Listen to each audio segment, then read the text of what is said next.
Hello বন্ধুরা, welcome back to my channel স্বপ্নের ভ্রমণ। শ্রী রামচন্দ্রের বিবাহ বাসর বা বিবাহ অনুষ্ঠান হিন্দু ধর্ম ও সাহিত্য অত্যন্ত মধুর ও আবেগময় একটি অধ্যায়।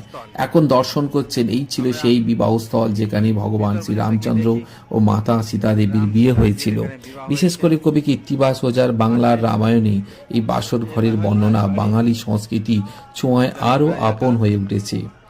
রাজা জনক শ্রীরাম ও জানকীর অর্থাৎ সীতার বিবাহের জন্য অপূর্ব মণ্ডপ বা বাসর সাজিয়েছিলেন। সেই বাসর ছিল মণিমাণিক্য সুগন্ধি ফুলে সুসজ্জিত। মিথিলার নারীরা মঙ্গলধ্বনি ও শঙ্খধ্বনি দিয়ে শ্রীরামকে বরণ করে নিয়েছিলেন। এখন আমি প্রবেশ করতে চলেছি নেপালের জনকপুরের বিখ্যাত সেই বিবাহ বাসর।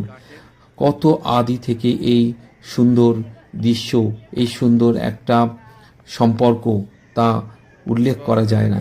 সেই সব সম্পর্ক সুন্দরভাবে এখনো সুসজ্জিত করে রাখা হয়েছে।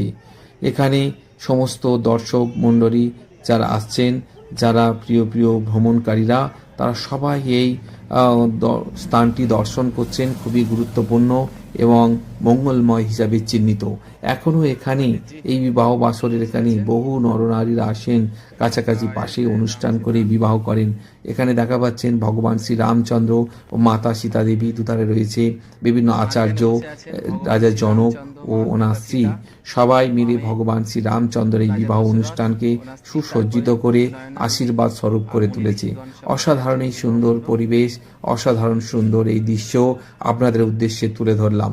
প্রিয় বন্ধুরা, ত্রেতা যুগে রামচন্দ্রের ভগবানের সেই কীর্তি আজও বিরাজমান রয়েছে। এখন দর্শন করছেন ভগবান শ্রী রামচন্দ্র মাতা সীতা দেবীর যুগল মূর্তি বিবাহ বাসরের এখানে। আমার অনেক সুন্দর লেগেছে এই নেপাল ভ্রমণ পর্বের এই দৃশ্যটি। সবাইকে অনেক অনেক শুভকামনা রইল। সবাই দর্শন করবেন, রইল আরও অনেক